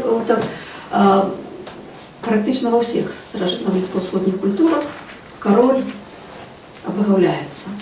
Не абавязкова заўсёды, але гэтых прэцэдэнтаў вельмі многа. І традыцыя гэта вельмі моцная. І у тым ліку вот эта традыцыя, калі кароль легітымны, кароль памазаны, зноў-такі вот з боскай улады, ён усынаўляецца Богам, он сын Бога.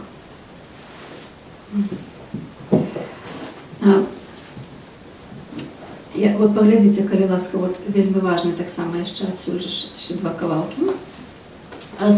Альбо другі Самуэль, альбо, адпаведна, другое царство. У кого что это будет? 7:14.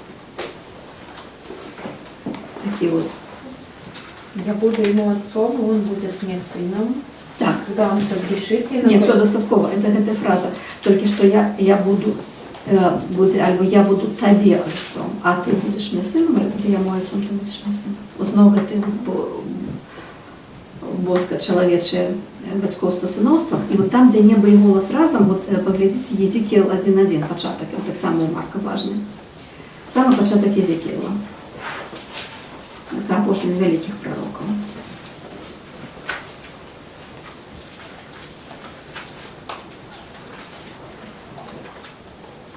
И было на 13-м годе, на 4-м месяце, на 5-й день месяца, когда я гусера переселился на дракой Хавар, разомкнулись небесы, и я побачу яву Божию. Так, глядите, небесы. И далее разорвалось небо. И далее. И я побачу яву Божию. Так. И далее читаю. 5-й день месяца, это был 5-й год полон царя Иоакима, было слово Господне Езекиилю. Было слово Езекиилю. Вот вам и небо разорванное, и голос. Тоже все на месте. Вот. И вот это то, что бачить и чує Ісус, який виходить з води. Коли Йон похрестився у Яна, от поглядите, як цікаво, наприклад, є Євангеліє Яна, переігрує эту всю історію. От пам'ятаєте, і у Матвія, і у Яна єсть. Ян відчуває у Ісусі того, хто йде, і він спробує його спинити. У Матвія він його спробує спинити. Він каже, що ці ж мені тебе хрестити. Але у виніку хрестить. У Луки просто хрестить, просто вовле там нічого не збажається. А у Яна, Ян Хреститель настолько там нашу такую целую великую промову про это говорить, и он так и не похрестил. То есть у Яна моменту хресту зовсім нема. У Матвея гэты момант просто распісаны у гісторыі. У Лукі ён разам з усімі, хто хрысціўся, выйшаў з вады, маліўся, і вот тады гэты відзіш адбыўся. Абсолютно 3 розныя гісторыі. І у Марка цалкам іншая гісторыя. Гэта гісторыя, дзе вот все адбылося, што адбылося. Ян, які разам з усім светам, які прывёў яго да гэтага моманту, Ісус заходзіць у ваду, і вот тады, в гэты момант он выходзіць з вады, і тады бачыць тае неба, і голас, і голуба, і все астатняе. Такі вот грандыёзны момант. І зразумела, паралель гэтаму моманту будзе на высокай горы. Зноў неба, зноў голас. Толькі дух уже не патрэбны, таму што дух уже ўвайшоў. Ён прысутны. І глядзіце, вот таксама, хто адразу пасля гэтага дух літаральна там цягне яго у пустыню, цягне. І тут вот толькі што дух у яго зайшоў, і вот цяпер дух яго цягне. Значыць, калі гэта звонку назіраць, яго ўнутраная матывацыя. Ніхто яго не валок, это тая ўнутраная сіла, якая яго выйшла, гоніць яго в гэты эрэмос. І тое, што ён быў у пустыні 40 дзён, адсылка зразумела на 40 гадоў Маісеевых. Зразумела гэта, так? Это важныя 40 гадоў падрыхтоўкі. 40 гадоў перад уваходам у абяцаную зямлю. Вот, спакушаю. Вот, можа, яшчэ ведаеце, што? Яшчэ давайте пару спасылак глянем апошніх. Што быў з жывёламі. Вот паглядзіце Ісаю 11:6-9.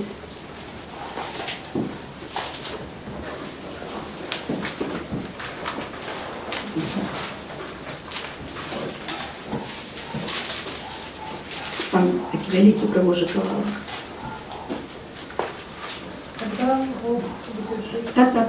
когда волк будет жить вместе с ягненком, и барс будет лежать вместе с козленком, и теленок, и молодой лев, и волк будут вместе, и малое дитя будет водить их, и корова будет пастись с медведицей, и детеныши их будут лежать вместе, и лев, как волк, будет есть солому, и младенец будет играть на норою аспида, и дитя протянет руку свою на гнездо змеи.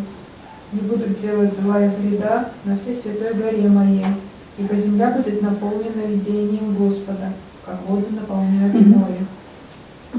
Ну, значит, абсолютно шокованная цитата. И будет в тот день корни Иисееву, который станет как знамя для народов, обратятся язычники, и покой его будет слава. И будет в тот день Господь снова прострет руку свою, чтобы возвратить себе остаток народа своего, какой останется у Асура и в Египте. Ну все, уже тут уже достатково. Зразумела, так? Про что идет разговор? Питание. Те часы язычники, что это такое? Да, тут выглядает зачем не то, что еще не мог вкладываться в понятие. Зусім не тое. Гэта ёсць два словы для народа. Ёсць ам. Народ – это мы. Tutejшие. Нет, не tutejшие. Мы. Ам. И ёсць гой. Ам, ну, вот так. Треба написать, там айн на початку. Есть гой. Ам – это наш народ. Чем наш народ адрозніваецца ад усіх астатніх народаў, это богообразнасць. Наш народ – это народ, які знаходзіцца ў наўпроставай дамове, у запавеце. Запавет – это такое незразумелае слово, дамова, контракт нават, можна сказаць. І вот гэтыя я буду тебе отцом, ты будешь мне сыном, это параллель, я буду вам Богом, вы будете моим народом. Это параллельные речи. Ты будешь моим народом, Бог каже, вельми конкретно. Ты мой народ, и ты ам. все остальные – это гої. Ми ніколи не кажемо амін в множному ліку. А зато вот гой – один народ, гоем все народы. Это Бог иноверцы. Нет, это народ. Это народ, это просто народ. Это, мы не подберем два слова, тому что и то народ, Але это народ мы, а это народ все остальные. Все, любой народ, любой абсолютно народ. Это не иноверцы. Иноверцы это уже совсем іншая річ. Ну и вот таким чином, вот это, и это можно перекладать, у грецкой мові так само є різні слова. Хоча з іншими коннотаціями. Але це можна перекладати як язичники, ну народи. Народи. Все остальные замість нас. Ну, там знов таки это своя семантика. Ну тут з живьолами зрозуміло, аньоли служили йому. А про аньолів, які служили, ми вже сьогодні з вами читали, у тим сиході, якого цитує Малахія, сиход 23:20, пам'ятаєте, там зараз є, де ось я посилаю перед тобою аньола, аховувати тебе на дорозі і увести тебе у ту місцину. Аньоли, які служать. Абсолютно шиковна історія так само є з Єлисеєм, який якраз до Бога на гору відправився, і аньоли йому служили. Не будемо зараз читати, просто я вже хочу, нам вже треба завершати.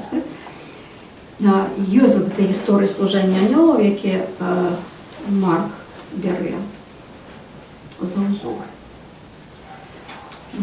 Я просто написала, что мы хотя бы, вот, если мы не пройдем только сколько хотели, хотя бы половину зараз спрашивать.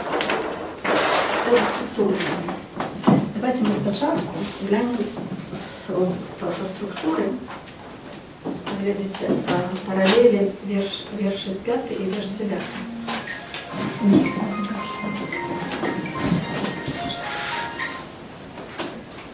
Як починається 5-й вірш? Виходили до його вся країна. Виходили, починається 9-й? Далі. Пришел Иисус. Пришел.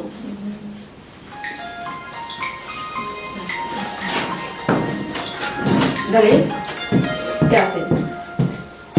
Виходили Країна Юдейська і з Юдеї Єрусалиму. Єрусалим. З Юдеї напишу, скорочено. 9-й прийшов з Галілеї. Далі. Хрестилися у його. І хрестилися, а Ісус Был охрещен Иоанном. Хрестився у Яна. хрестився. Хрестився у Яна, так? У Яна. Тут хрестилися де? Там. Иордань. У Йордані. Йордані. І тут у Тут у Йордані. Йордані.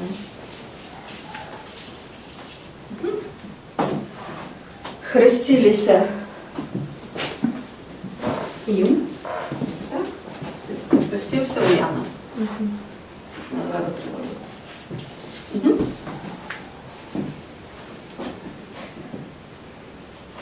А другая, апошняя параллель больше складаная. Визнаючи грехи тут, так? Тут сповідаючися. Що це? Визнаючи грехи тут, а Ісус? Не вызнаю. А Ісус? Небо Греху не отчиненное, и дух спускається у його. Це так само паралель. Це духовна праця, яка робиться тут, яка робиться тут. Визнаючи грехи, а тут дух напишемо, так? Нема. Бачите? Для чого це робиться? Робиться для того, как вы ну ніяк не пропустили этой параллели. Просто іде параллель. Бачите, эти кавалок, вот слово по слове, одноликово. І так як це знов-таки пролог, він знов-таки вот закручує це новий виток. А ви побачили, що все, що робиться Яном, робиться Ісусом. А все, що робиться Яном, це як написано у пророка Ісаї.